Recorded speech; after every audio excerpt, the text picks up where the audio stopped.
All right, we're live. Thanks everyone for joining us, and thank you, especially Joe, to you for being willing to be on our little show. And we're just talking backstage, and Joe just mentioned to me how this is a regular part of his routine now. He does calls almost weekly with candidates or people looking to join Bass Solutions, and is able to tell his story and provide some feedback and some guidance and some mentorship, something that I'm very grateful for. And I know that the people who are looking at buying a Bass Solutions are really the purpose of this HSS webinar series is to bring information, thoughts, stories around home service businesses. Bass Solutions has a special place in my heart because it's been with us from, over the last, now it's been 13 years, 14 years now. And we've been building a great company together, and Joe has been a big part of that. He's a big part of that story. He's been in business now with us for 9 years, and he's one of our top performing franchisees. I think last year Joe actually won an award.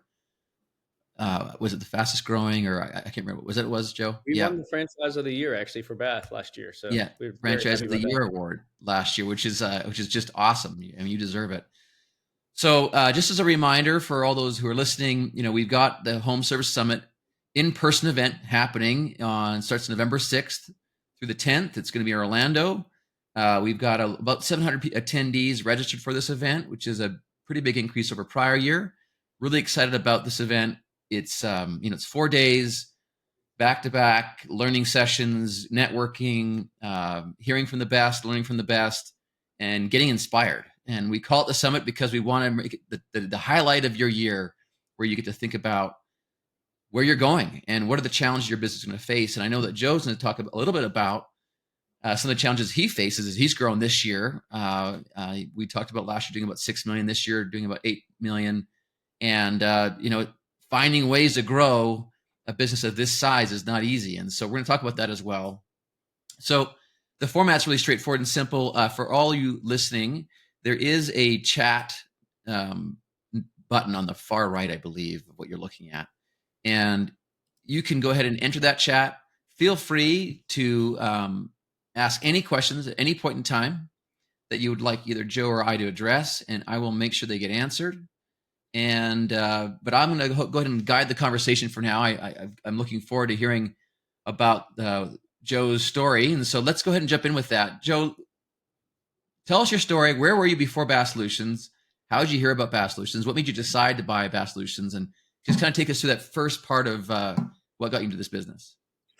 Yeah, I mean, my personal background, I actually have an MFA in painting, right? My personal background's in fine art, and I was out of grad school up in the Virginia area. I was exhibiting my artwork in galleries along the East Coast and up and down the East Coast, and actually was doing really well with that. I mean, I had my work in some collections, Capital One corporate collection, and some private, some really good private collections and things like that. And I really, I mean, that's still an important kind of part of who I am. Kind of went into teaching for a while, and I was teaching for about 8 years or so before I started looking into franchising. And that particular idea was kind of probably near and dear to me because I had a few family members who'd been in home service oriented franchises, a couple of my uncles and my brother-in-law, and I'd worked summers in some of these type companies, and was kind of familiar with what it had done for them and watched them run it, and seemed like something that might be a good fit for me. And so I went through the validation process like a lot of people I talk to these days. I had a brain advisor walk me through multiple different options. And I mean, that was a process of several months, probably took about 6 months before I made a decision, and talked to a lot of people before I settled on Five Star. And so, yeah, that was really exciting. Uh, I would love to see your artwork, by the way, at some point, if you wouldn't mind. And I'm sincere in saying this. If you wouldn't mind, just like if you've got a website or a place where you kind of keep these things stored. Uh, Yeah. uh, there's an arty side of my family that has always been there. And I have some kids who are extremely artistic, very, very capable at painting beautiful paintings and making. And I'm not very good at it, but I have an appreciation of it. So I'd love to take a peek. But what I like about what you shared in your story is, and I think it probably resonates with a lot of people, is a lot of us, in our early stages of our career, like in our youth, take on labor type work or contract type work as a means of just making ends meet, get some Yeah. exposure to the industry, and probably get some exposure to the fact that the industry is broken in many areas. Yep. The level of service and the quality of service and care for customers just isn't happening in a lot of these categories, which is why Bass Solutions, I think, is a big opportunity. So, what made for you? I think you helped us understand how you heard about it. It was through a broker who kind of guided you through the process. That also is pretty common for a lot of people who enter into a franchise. What made you like? What resonated with Bass Solutions that maybe didn't with the other brands? Yeah, I mean, there were two things right off the bat. One, there's a physical product that connected to me because of my background. Right, you make something and you sell it, rather than a B2B oriented business. So for me, it just made a lot more sense, that type of transaction. Um, and then the second thing and most important thing was scalability, because of the others that I looked at. I think at the time, Scott, I think the biggest franchisee in Bath had hit 1 million, right? Yeah, So that was a very, very high ceiling, for sure. But at the same time, I really didn't know the answer to how big Bath Solutions could be. Whereas with the others, I had enough information to get a feel for where that might end up, or where the ceiling might be. mm, And that yeah, that was the really, and I'll, be honest, I I'm not sure that I still have that answer.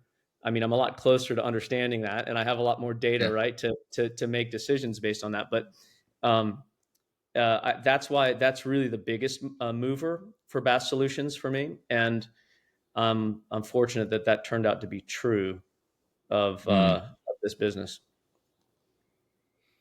Erica just made a comment. It sounds like she's an art as well. So thank you for joining us, Erica. We'll if you've got some great art, you can share it with us later on as well. Thanks for joining us. So maybe just walk us through the beginning.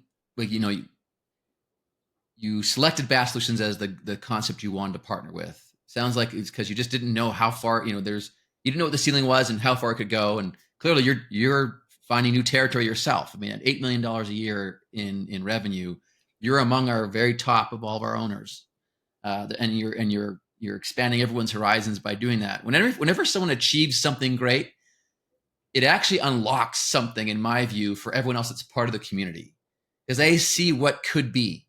And sometimes our vision's a little hazy. We don't get to see exactly what could be. But when someone else does it and shows you, it unlocks something in us. So thank you for helping demonstrate to others what can happen for their business. If you don't mind, talk to us about those first few years of the business. What did it look like then? I think we know what it looks like now, but what did that look like the first couple of years, and maybe some of the challenges you experienced as you were just getting going? Yeah, I mean, and we were talking earlier, but I think that first few years is a process of trying to achieve mastery. And for me, in those early days, I was involved in every part of it. I mean, every part of it. And installations and sales, and just pulling crazy stuff that I look back at now and think, I don't know how I did that. Doing home shows, rolling full size showers and tubs down cobblestone streets to present for a fair, and sweating all day in 105-degree Atlanta summer weather, and then throwing it in a U-Haul, driving an hour down to an appointment and trying to sell while I was covered in sweat. And, I mean, All just right. stuff that was really part of it. It required everything. I mean, it really stretched me. And in the process of that, though, I was learning the ins and outs of the business, and that's Mm-hmm. really what I wanted to do early on, is try and feel like I was achieving some type of mastery. And I feel like I did it part by part, um, Uh-huh. because it is a complex business. But it required a lot of grit, a lot of knocking on doors where you go, I'm not even quite sure if I'm qualified to do this. And this customer is about to open the door on the other side, and I've got to present myself as a pro. Um, Yeah. and and it's scary. It's really scary, and you either back off, and step back, and or you just take it head on, right? Um, and so it was a lot of learning, a lot of stretching. We talk about this. I mean, I really think, like, in our business, it's upfront, it's grit up front, it's grit in those first couple of years, and then as you go, it's like that growth mindset concept is so important. But having a growth mindset can hurt sometimes because you got to go through some painful experiences, and Yeah. I definitely went through my share. So It's just, and I think everyone can sense it, right? As you're talking about this, we see you smiling and laughing, but you're talking about hard things. yeah, And for me, it's just a reminder that, anything worth having, it's hard fought. yeah, And in addition to that, I would say that for those who are starting out in business and just getting going, your hardest moments are the ones you're going to look back on fondly. It's going to be difficult, but you're going to have fond memories. So I know in the moment you might be thinking, "Oh man, this is really yeah, hard," and I wish it wasn't that difficult. And I can just picture you rolling a 200-pound tub and, and shower down cobble streets to get to some trade show to hustle and sell your wares. But that's the process of refining a person that can own and manage a business like yours. And so I love that you shared that with us. Maybe share with us, if you don't mind, like I want both sides of this equation. The things you love about being an owner of a Bass Fishing franchise, being an entrepreneur, owning your own business, the things that you just like, it's what gets you up and you love. You don't feel like you're working, I'm assuming yeah, sometimes, right? yeah, I'm putting yeah, some words in your mouth that maybe aren't true, but there's probably some days you're like, this wasn't work. I enjoyed it and I love yeah, it. And then I'd like to have the opposite of that. Like, what are some of the things you just really don't enjoy about this business? It's really yeah. hard. Yeah, I mean, so as far as the stuff that continues to kind of motivate me and energize me, it's really around the fact that, I mean, this is a business that requires creativity, and we started the conversation about that with the background that I have, and people think about contracting, or they think about remodeling or construct, and they don't necessarily associate it with creativity. But this is a business that requires it because there's not a single day that's the same as the day before. It hasn't been that way since I started this business. Um, there's always a new problem to solve, and you never have it all figured out. It feels like you never arrive, right? And that that is motivating because you're constantly trying to figure out how to do something you haven't figured out how to do yet. And Mm. and so you have to kind of find something in yourself.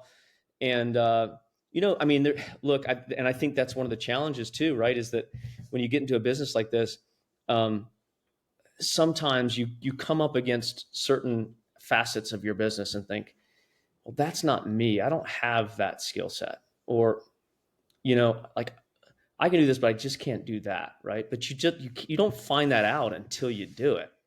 And then Hmm. and the point there, Scott, is just that it continues to be that way for me, even though I've moved into more of an executive level or executive type of operation.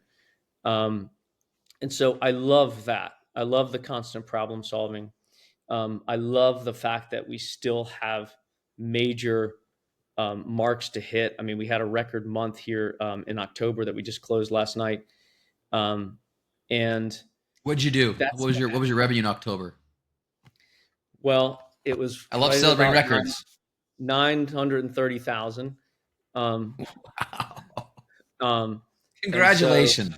thank you. Um, so that stuff is so fun, celebrating with the team, and really, I should say that more than anything, that's the core of what makes us successful, and what I get excited by is working with my team, Hmm. setting goals with my team, seeing the team work together, also too, to solve problems of their own. And I have such cool stories this year where customers on the phone with one of my appointment setters. No way I'm going to book this without you telling me exactly what it's going to, this, that, and the other. Or I've already had 3 guys. I'm not having, there's no way you're going to get, and then they book a miracle, they pull the miracle appointment same day. The person gets there, sells the job. You hit a sales record that month, and you go, the whole team, the team that I've put together, assembled, trained, try to motivate, to see them start to do it on their own, right? And to operate, it starts to operate as its own kind of organism. That excites me. That's my favorite Mm. part, is the leadership part. Um, the stuff I don't like anymore, I really don't like talking to angry customers. That's for sure. That's no Yeah. fun. Yeah. I like Those talking. float to the top, right? Like those go that lands on your desk. Yeah, it's much fewer and far between now. Having some people in management, right? So that's helped with that.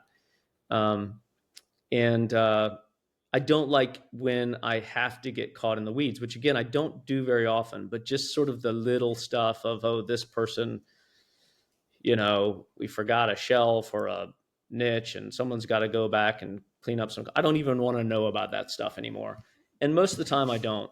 That's what's really nice, is I really don't. And the occasions where I do, I'm like, that's not for me anymore. Um, Mm-hmm. uh, Once I started to really work on my business and be in that position where I feel like I'm using what I'm best at, the Mm-hmm. the team development, the team building, the leadership, that is when it got a lot more fun for me. Yeah. And I'm also assuming you're also experiencing something new as well, and you're unlocking some things in yourself. Like you're finding some new skills and developing those, which I think is great. And I think this is you brought up something I want to. It's a really important reminder. We are in the services business, which means we the not to say the quality, the satisfaction of our customers will vary by customer for the exact same job. It's interpretive. It is discreet. They decide whether or not they think the job's done really well. And I'm very proud of the fact that amongst all the 5-star brands, I think we had almost 100,000 reviews last year, and our average was like 4.96 or something across all the brands. And at Bass specifically, it's like a 4.9, score with thousands and thousands and thousands of reviews. That's rewarding. We all want the 5-star review. We all want to have a happy customer, but you reminded us of something that is hard in this business, and that is you're going to have some hard customers. Like for our listeners, give everyone an idea. How many customers will you install for this year? If you do $8 million of revenue, that represents how many customers? Oh gosh, that's one of those data points I do not. Uh, Let's see. I can actually tell you, uh, but we do. Yeah, so it'll be about 600. Yeah, that's what I was going to guess. 600 Yeah. customers. So you've got 600 customers. You mentioned you've had some, what is not enjoyable is some hard customer experiences. Out of 600 customers, how many of those uncomfortable conversations are you having a year? Five, maybe nowadays. Well, maybe more than five, maybe one every other month. Okay. Yeah. So you get 1%. Sounds about right. Yeah. And I was going to guess that. I didn't want to Yeah. put that out there, but I Yeah. was going to guess, yeah, you're going to get one out of every 100. You're going to have a difficult customer, someone that's not happy. Now, any secrets you've learned? 9 years in the business, you're in services business, you're taking care of a lot of people. Any secrets you've learned that you could share with our listeners around how you take care of a difficult customer? Oh, the first and foremost, it's just actually just listening to them, and that Mm. solves it 80% of the time. They want to be listened to, and you let them communicate anything and everything that's on their mind. And that's what I've learned is, don't be defensive. Don't Mm-hmm. look for ways that you're going to counter argue or anything like that. It's all about, at first, just absorbing what they want to say, absorbing their experience, empathizing, sympathizing with their experience, validating it by saying, "Hey, I hear you, I understand," and I always put something in there, just anecdotally, Scott, that say, I have our product. installed by our installers in my home, and we love it, and my wife loves it. And so my goal, as a family-run local business, is for all of my customers to love their shower the way that we love ours. Hmm. And that tends to work in terms of them, uh, like, feeling that I'm sincere about it, right? And then sometimes they'll back off, some of it, right?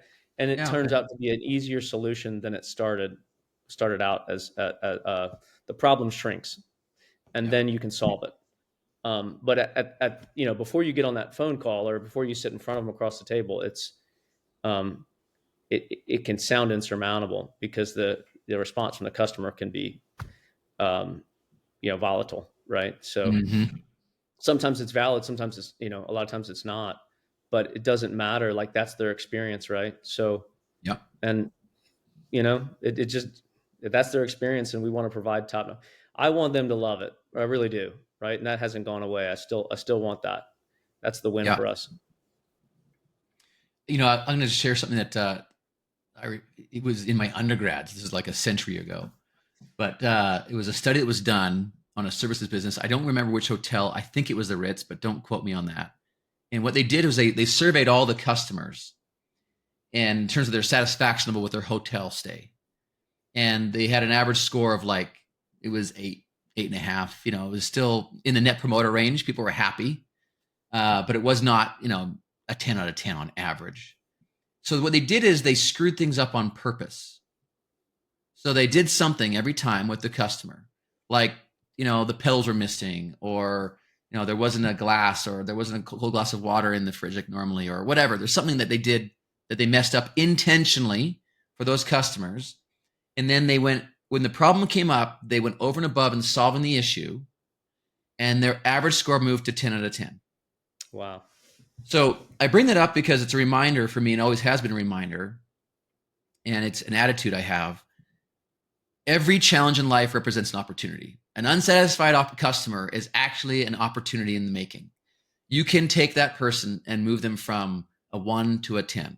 It's your attitude. And, I think what you said, which is a great rule and a mantra: seek first to understand, then be understood. Listening. You got two of these for a reason and one of these for a reason. And Mhm. so these are great reminders for home services businesses. So thank you for sharing that.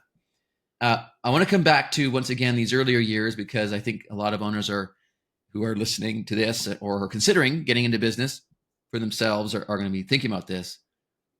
Any time you could think of that you could share with us, moments of doubt when you're in the business and you were thinking to yourself, man, I just don't know if this is me. I don't know if I'm cut out for this business.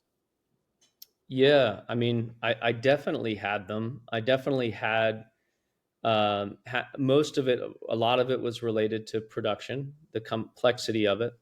A lot of it was related to finding the right people, and and and so I think it had to do a lot. Like, those moments had to do with problems stacking, what to a point where I felt like it was probably beyond my capacity to solve.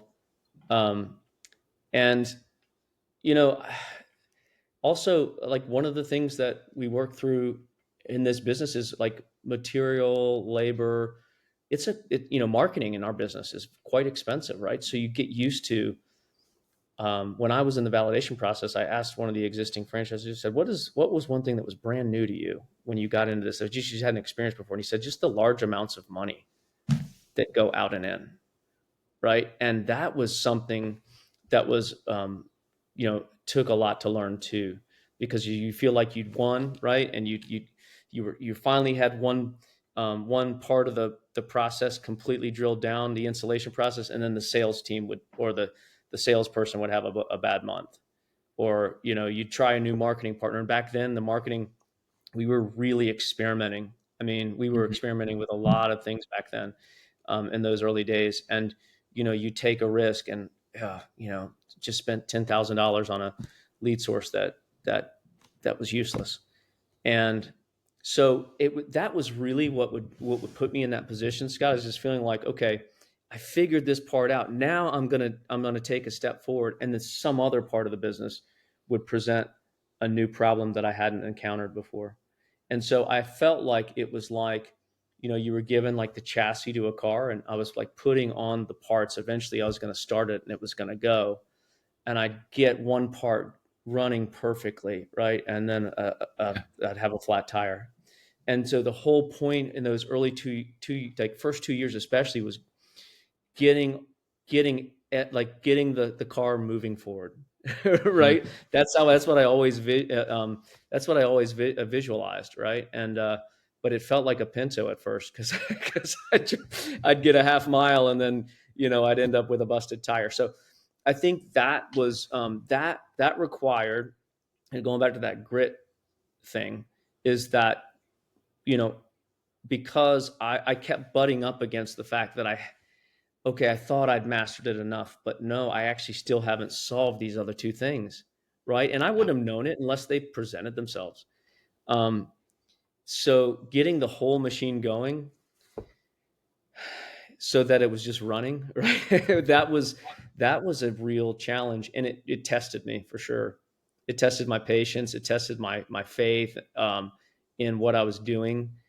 And I'd say, the only answer was always like, just keep moving forward. Just get up again, go at it, you know, um, absorb the loss and move forward, right? Because my whole thing was, I'm building something for years from now. Yeah. And that's I always get asked that question early on when people are getting, is like, well, when will you hit profitability? Well, you might hit profitability your second month. That's not the Hmm. problem. What happens when you double your sales that following month, and now your materials gone up, your commissions have gone up, all of that stuff, and now your insurance has got to go, like all of that stuff, right? Now you've got a whole Yeah. new set of problems, Yeah. and um, and so yeah, I think that's the challenge. But what helps is just that long term view, right? If somebody told me, any of us, hey, you're in that 9 to 5 corporate position, but you could have your own business, right? Your own schedule, create your own schedule, um, build your own team, and being in a, work on your business eventually one day, and not just have another job. Like, do you think that's easy? If that was easy, everybody would do it, you know? I think anyone who comes and thinks it's easy, there's a little bit of a, rude awakening that happens, and it's a good one, right? It's something we all have Yeah. to encounter. Yeah. It's a great reminder of another thing I say often is begin with the end in mind. I'm stealing these things from Covey, by the way. It's not coming from me, but you always want to begin with the end in mind, having that vision, that picture of where you want to be. Some people call it a painted picture or vivid vision. It helps you get through the tougher moments in the beginning, and reminding yourself that you're building something that is going to look quite different than what it is today. Dominic just shared something about you, and I'll just share with our listeners. Joe was the first franchisee that I met in Bass Solutions. Only one word to describe Joe: inspiring.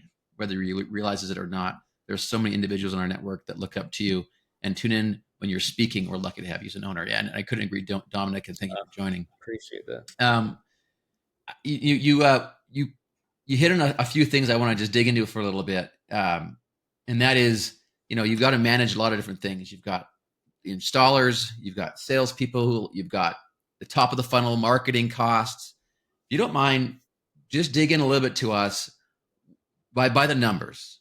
What does this Yeah. business look like? How much are you spending on your labor? What are you spending on marketing? What are you spending on materials? What's the business look like if I was staring at this on a P&L? Yeah. So, and this does vary a little bit by market and things like that, and where you're at in your business. But right now, this year, we'll be at about, well, after last month, we'll be at about a 13% marketing spend, which relative in our industry is really, really good. Yeah, that's I, good. I, it was tough to grow with that type of spend. I was trying to, that took, like, it was very intentional about how to keep that marketing spend down. That and online marketing in Bath in particular has gotten really, really expensive. That's one of the most competitive spaces, and I think one of the biggest challenges in our business. And so, that I'm super happy with. We do spend a little bit on labor. So our labor percentage is 17%. Um, and, that's one of those things. I've been happy the business became easier when I hired really, really skilled labor. We have the best installation team in the business. So where we do save money on that is in service calls and warranty work. It's not an extraordinary cost to us because our guys are really good. They're also all 1099. I talked to franchisees coming into Bath. Like, there are a couple different ways to do it. If you can get a W-2 guy at 10%, for example, and you could then get a couple helpers for him, right? But then you probably have to provide a truck or a van. Got to provide the gas for that. Got to provide the insurance for that. And so for me, I'm okay with it because number one, all of that's total price. I don't pay for the trucks, the gas, or the tools or anything like that. The other thing is we do a lot. We do also offer services outside of the wet area, and those are in, some of those are impossible to keep at a 10-12% margin. No one's skillful is going to install a vanity, let's say a $500 vanity install for $50. And if they did, you wouldn't want them on your installation team, right? So that does. So if we looked at actual wet area, we'd probably be at about 12% and labor. Okay. But our guys are capable, so we offer other services. Um, and you know, material cost is usually all in right at about 23-24%. For our primary product, Centrel, we're at about 14%. Um, and so yeah, that's where we're running right now. And where we'll end up this year at 8 million, we'll end up at about 10% net profit. And when I talk to other franchisees, one of the things that's really important there is that that net profit number in our business is obviously it's so interrelated to, like, your goals. Are you growing rapidly or not? Do you want to or not, right? Because it's easier to stabilize that if you're staying in the same position. And there's nothing wrong with that. Like, there's some people who've really drilled down how to run this small and maximize that number. Mhm.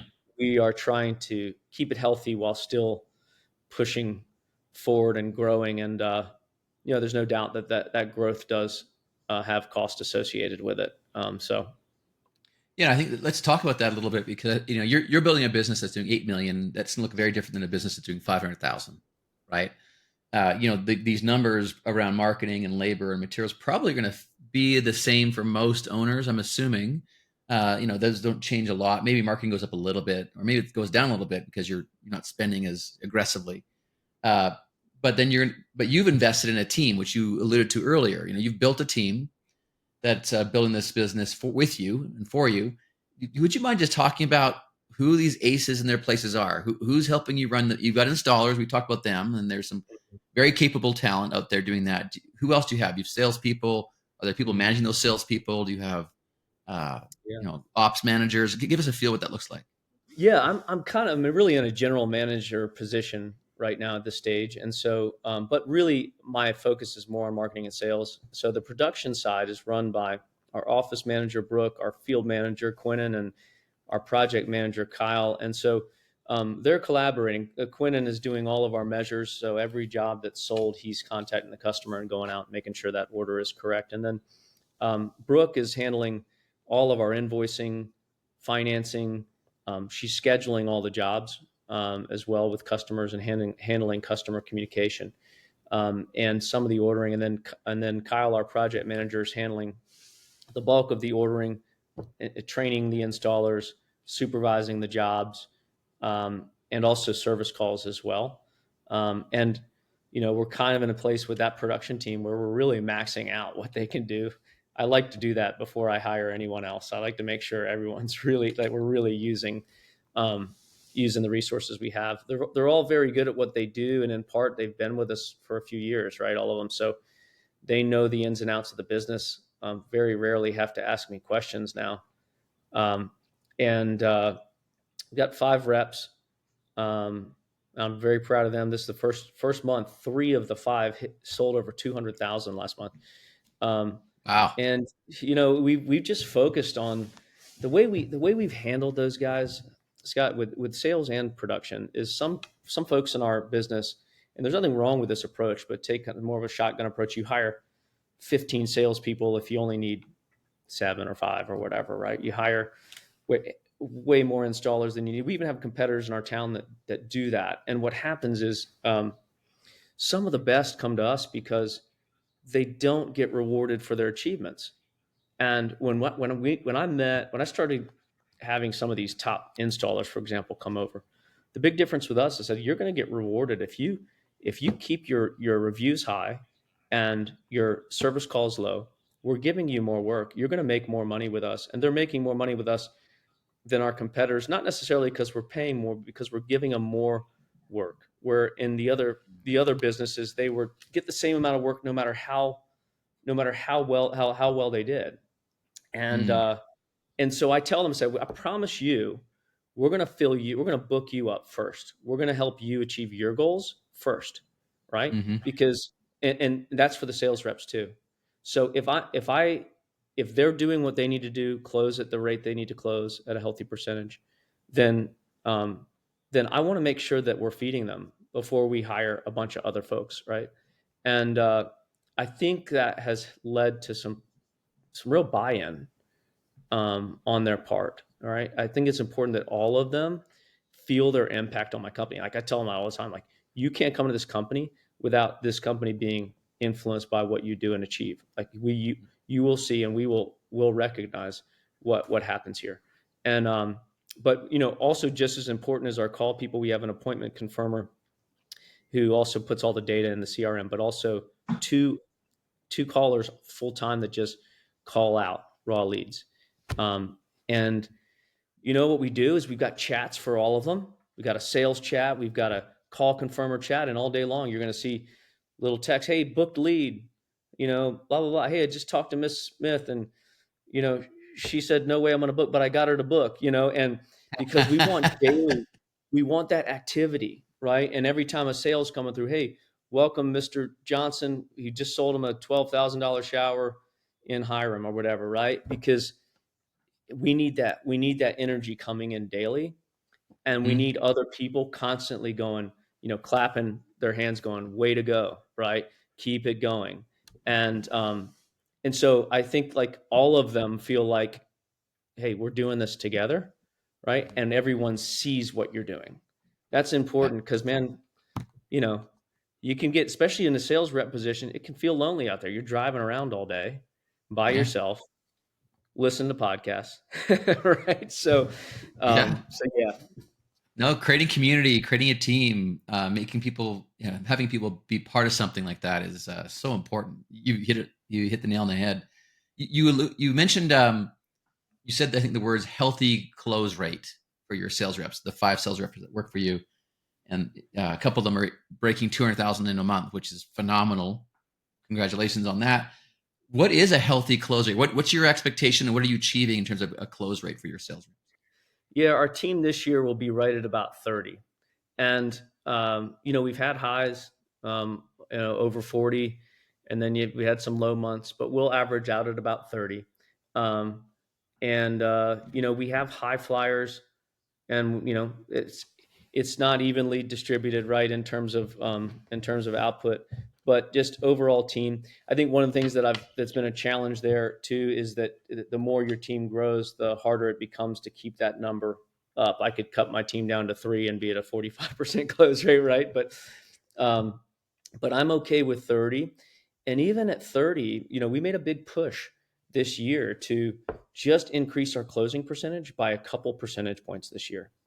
What Mm-hmm. happened though is we didn't know that there'd be a little bit of a slowdown in incoming leads. We didn't know that there'd be um, uh, but that marketing costs for online marketing vendors would go up a lot this year. And so what happened was we didn't necessarily see, when you look at our, we're going to grow by about 30% or so. We didn't see that increase in leads. We didn't see that increase in our marketing spend. Where we saw that increase in sales was through just closing at a couple percentage points higher, right? Wow. And that makes the money Yep. work better too.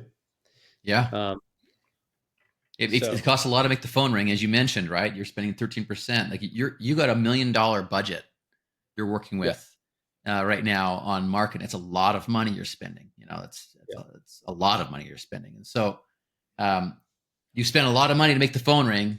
You spend a lot of money to keep those people get them into the appointment stage, and that end result of closing a few jobs, if you just move it a little bit, can have a big impact. And I'm sure there's tips and tricks that we could dive into, although we're getting close to the end of our time here together. And I've got a few other questions I want to jump into, because you said something earlier that you've got an office right now, your team, your office manager, your field manager, your project manager are operating out of.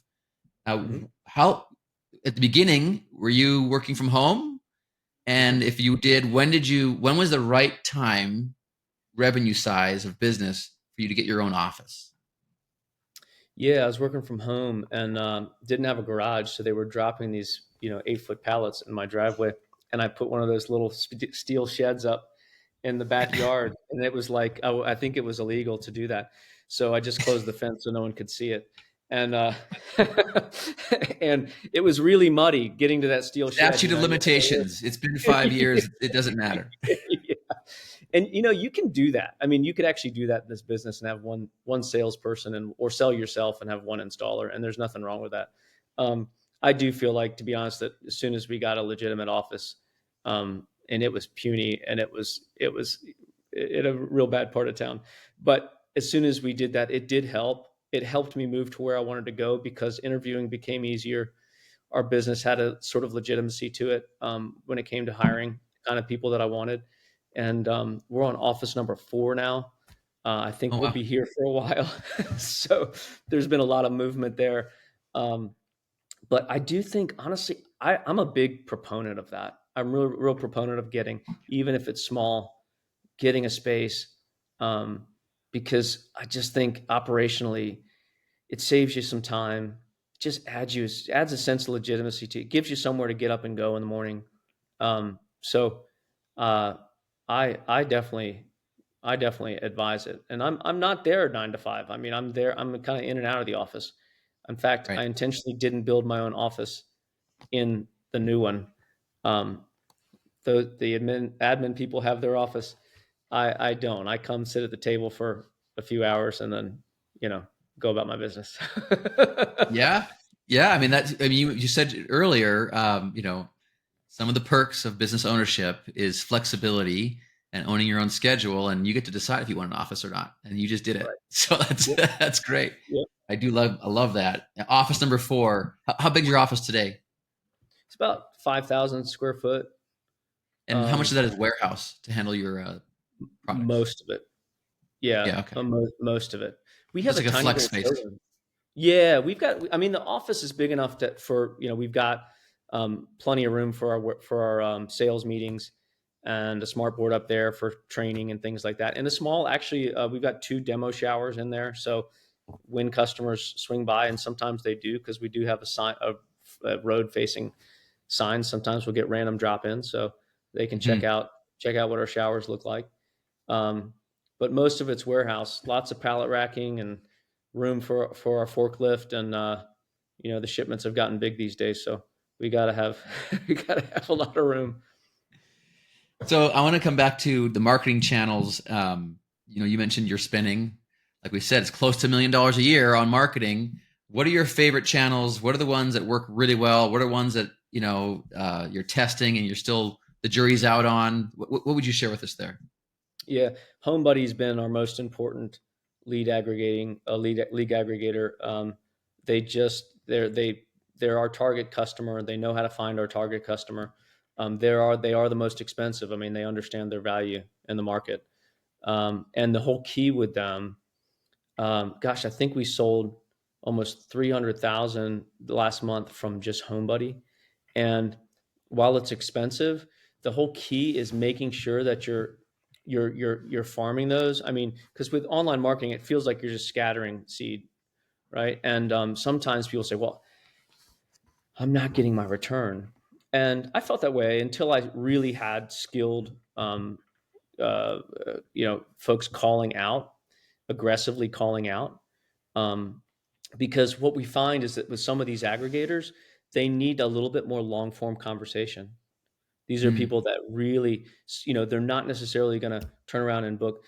Their mind's not even made up on whether they want to book, right? yeah, Because they didn't necessarily even ever see our website.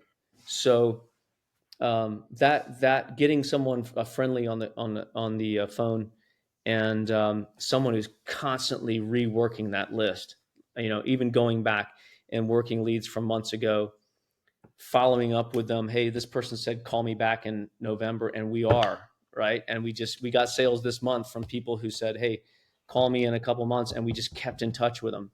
Um, yep. so Home Buddy for sure. We've had less success with Modernize. We've had no success with a company called Networks, but we do well with Home Advisor for sure. We significant chunk of our business there as well.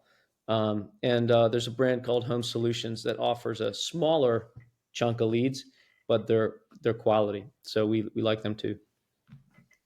That's great. Hopefully, some of our listeners got some tips on and tricks on ways to kind of boost their top of the funnel. Um, I know you attended last year the HSS. It was the first time you've attended, obviously all the Bath Solutions conventions, or many of them anyway. And so you've been to our annual events. It was the first time that HSS came together with all the brands, and we had a lot of, it was a big event. For those, what advice would you give people where this is their very first annual convention, HSS? What advice would you give them? What did you learn last time, and what would you advise someone to do this year if it was their very first year? Yeah, I mean, I'm a big proponent of it, of connecting to these conferences. Number one, you don't realize as a business owner how the island that you're on until you go get yourself in around other business owners, because you might not even feel like you're going it alone. And when you go to one of these things, you go, "Oh man, I've really been going it alone here." You don't even realize the boost that you need, right? You don't Mm-hmm. realize, you don't even necessarily understand the fatigue that you're feeling until you get around some other business owners. And sometimes just getting around other business owners that are going through the same thing you're going through is enough to energize you. Go, hey, Yeah, I'm not the only one, right? And yeah, um, man, I can't say it enough. Over the years, I've seen that franchisees in Bath that are determined to connect to these conferences and any opportunity like this, expose themselves to other franchisees and make connections. Those are the ones that see success. It's mm-hmm. it's almost. And I've talked to Dean about this so often. Like, this is almost like a defining marker I've seen over the years as one of Yeah, the old guys. Right, is that the people that I see show up, they're still there next time around, and it's so tempting. I talk to new franchisees. It's so tempting when you're in those early days and you're going through and you're gritting your teeth and you're going, I don't feel like I have time for that. I don't know I'm going to pull that off. Man, just get there, because it'll give you energy, for sure, going into next year. It'll give you yeah, ideas. And the most important thing it gives you is connections. mm-hmm. We've got, out of that, we developed a mastermind from some of the relationships that I've developed over the years through this, that um, we meet through Zoom monthly, but we also meet in person quarterly. We've gone up to Lake Michigan, we've gone to Savannah, Georgia together. We bring our wives. It's gotten to be such a tight knit group that, I mean, even our wives have taken their own beach trip without us at this point, right? I love it. And it's so critical for me. It's so critical, because certainly I get, I feel like I hit a wall for sure, and from time to time, and this stuff like this energizes me every time. So yeah, definitely go find your people, and could be the start of some really really important connections for you over the next coming years. Oh, that's I love what you just said there. It's a reminder for all of the listeners and everyone you want to be part of a peer group. Be a mastermind group is a great way of describing it. To hearing that you've become so connected that your spouses are now vacationing without you, for me is very gratifying. There's so much value that comes from this. So, reminder to all of our listeners, if you can make it, make it. You've got to make it. And when you Yeah. make it, to the event, find people that you can connect with in a peer group, mastermind group. Uh, this is a journey that can be made lighter when you do it together. And the things that Joe is sharing here today, which I'm very grateful for, these are shortcuts that you can take advantage of, but you don't get to take advantage of them unless you are listening to and learning from people who have kind of done it before. So that's just awesome. Thank you for saying that. So I got two last questions for you, then we'll wrap up. Second last question is, where does this go, Joe? How big does this thing get for you? What's your vision for Bass Solutions of Atlanta? Yeah, it's funny. I think, so one data point we look at actually is amount we have per household in our area. Dean told me the other day that it's, mine and his are very close. I think we're right at about $5.40 per household. We're actually doing really, really well, meaning we're getting a lot out of the households we serve. So as a result, I've added a couple more territories this year, because it's time to have more area to cover. And I think that one of the things that allows us to do this now, Scott, is that because the office and the team, we almost have our own training center down in Atlanta now. We've got a little hub, right? And Mm-hmm. so for me, I think if I were to kind of dream about it, be using that hub to find where new places where we could open business. And Mm-hmm. some of them might be close, some of them might be a little further. One of the areas that we added was actually quite a bit further than I anticipated serving, and it really blew up and contributed to our year this year in a significant way. Right. Yeah. And so we're having to figure it out operationally, but I think that there's plenty of opportunity for growth, and creating that platform of that hub that we built here in Atlanta is going to be key to figuring out where we take it next. Um, so, right now I'd love to, jump to hit that 10 million mark in 2025, which, it would be a momentous occasion for me, Yeah. so, That'd be great. you know, Love it. um, so it's kind of what I'm thinking now. Well, as a reminder, it's this an EOS practice, entrepreneurial operating system. It's a practice, right? You got to have a 1-year vision. You need to have a 5-year vision. You need to have a 10-year vision. You need to know where you're going to be able to get there, to begin with that end in mind. And so, uh, taking the time to visualize where you're going to be in all of its circumstance, which could include everything in your family and your kids, as well as your dogs, your pets, including the business and your employees, the team members. What does your accountability chart look like? Who's in the team? Who's missing? If you've got a $10 million business, who do you need in that team to hit $10 million? Yeah. Because you got to start looking out for those people today to achieve those kinds of goals. Who are the right marketing partners you've got to add? You just mentioned you need more territory. Yeah. And so having that vision of where you want to be 5 and 10 years from now will help you get there. Tell the universe what you want, and then you got to make it happen. You got to have that grit and heart and work ethic. 100%. And Dean and I, a few years ago, we said, he was making a vision board. He said, have you done it yet? And as a visual person, that was a game changer for me. Just making a little visual collage of things I wanted to see happen. And one of them was just a guy standing up at the end of a conference table with employees around. And I said, I want to be that guy standing up with a team of people around me. Yeah. Because that was the image of like moving into more of an executive role. Right. Yeah. But to see it is so important. So yeah, I agree with you. It's been powerful. Yeah. Visualization. Every amazing athlete does it. And as a business owner, we got to do it too. So I love that. Thank you for sharing that. So last question, then we're going to wrap up. And it's a question I ask of everyone. Knowing what you know now, what would you recommend to someone who's just starting out or getting into this bath business? Yeah. Okay. Yeah. So I would say, like hire really good people, hire experts, because, I made that part a little bit more difficult on myself than it needed to be by I really tried to I was overly cautious about hiring maybe top-notch people. And I don't even know that I could have when I first started, but mainly because of salary demand, or what the numbers in my head of what that would require. But the good employees make money for the company, right? So I saw a huge shift when I just started hiring, just going for the top notch people, like really trying to land the top notch people and attract the top notch people, um, and then giving them a vision for how they can contribute. So that's a big one. You can waste a lot of time trying to train someone who's never going to be more than mediocre. And Hmm. you believe more for them than they believe for themselves, or you want more for them than they want for themselves.